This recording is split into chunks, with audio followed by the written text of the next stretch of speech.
2026-27ನೇ ಸಾಲಿನ ವಸತಿ ಶಾಲೆಗಳ ಪ್ರವೇಶ ಪರೀಕ್ಷೆಯನ್ನು ಬರೆಯಲು ಇಚ್ಛಿಸುವಂಥ ಅಭ್ಯರ್ಥಿಗಳಿಗೆ ಇಲ್ಲಿದೆ ಸಿಹಿ ಸುದ್ದಿ. ಬನ್ನಿ ಈಗ ನಾವು ತಿಳಿದುಕೊಳ್ಳೋಣ. ಹಿಂದುಳಿದ ವರ್ಗಗಳ ಕಲ್ಯಾಣ ಇಲಾಖೆ ಇವರಿಂದ ನಡೆಸಲ್ಪಡುವ ಮೊರಾರ್ಜಿ ದೇಸಾಯಿ ವಸತಿ ಶಾಲೆ, ಏಕಲವ್ಯ ವಸತಿ ಶಾಲೆ, ಮೌಲಾನಾ ಆಜಾದ್ ವಸತಿ ಶಾಲೆಗಳ ಆನ್ಲೈನ್ ಪ್ರವೇಶ ಅರ್ಜಿಗಳು ಪ್ರಾರಂಭ. ಮೊದಲನೇದು, ವಿದ್ಯಾರ್ಥಿಗಳಿಂದ ಅರ್ಜಿ ಸಲ್ಲಿಸಲು ಪ್ರಾರಂಭ ದಿನಾಂಕ 7/1/2026. ಹಾಗೆ ಅರ್ಜಿ ಸಲ್ಲಿಸಲು ನಿಗದಿಪಡಿಸಿದ ಕೊನೆಯ ದಿನಾಂಕ 15/2/2026 ಅಭ್ಯರ್ಥಿಗಳೇ. ಅಲ್ಲಿವರೆಗೂ ನೀವು ಅರ್ಜಿಯನ್ನು ಸಲ್ಲಿಸಬಹುದು. ಹಾಗೆ ಲಿಖಿತ ಪರೀಕ್ಷೆ ನಡೆಯುವ ಸಂಭವನೀಯ ಅಂದರೆ ಭಾನುವಾರದ ತಾತ್ಕಾಲಿಕ ದಿನಾಂಕವನ್ನು 29/3/2026 ನಿಗದಿ ಮಾಡಿರುತ್ತಾರೆ.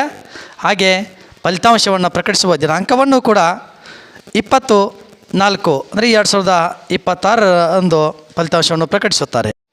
ಈ ಅರ್ಜಿಗಳ ಜೊತೆಗೆ 2026-27ನೇ ಸಾಲಿನ ಅಲ್ಪಸಂಖ್ಯಾತರ ಮೊರಾರ್ಜಿ ದೇಸಾಯಿ ವಸತಿ ಶಾಲೆಗಳ ಪ್ರವೇಶಾತಿಗೆ ಅರ್ಜಿಯನ್ನು ಏನು ಮಾಡಿರ್ತಾರಪ್ಪ ಅಂದ್ರೆ ಆಹ್ವಾನಿಸಿರ್ತಾರೆ.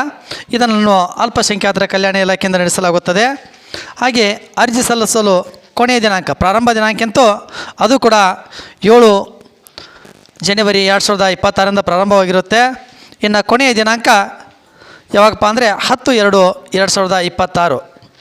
ಇದಕ್ಕೂ ಅಗತ್ಯವಿರುವ ದಾಖಲೆಗಳು, ಮೊರಾರ್ಜಿಗೆ ಅಗತ್ಯವಿರುವಂಥ ಎಲ್ಲ ದಾಖಲೆಗಳು ಕೂಡ ಇದಕ್ಕೂ ಕೂಡ ಅಗತ್ಯ. ವಿದ್ಯಾರ್ಥಿಗಳೇ, ಲಾಸ್ಟ್ ಹೋದಂಗೆ ಸರ್ವರು ಬಿಜಿ ಬರಲು ಪ್ರಾರಂಭಿಸುತ್ತೆ.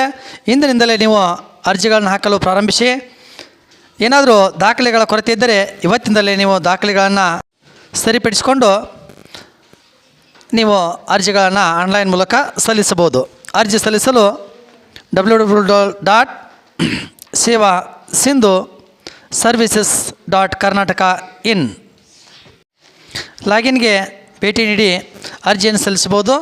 ಇನ್ನು ಇದಕ್ಕೆ ಸಂಬಂಧಿಸಿದಂಥ ಹೆಚ್ಚಿನ ಮಾಹಿತಿ ಬೇಕಾದರೆ ಕೂಡ ಅದೇ ಸೇವಾ ಸಿಂಧು ಸರ್ವಿಸಸ್ ವೆಬ್ಸೈಟ್ಗೆ ಭೇಟಿ ನೀಡಿ ನೀವು ಸಂಪೂರ್ಣವಾದಂಥ ಮಾಹಿತಿಯನ್ನು ಪಡೆದುಕೊಳ್ಳಬಹುದು.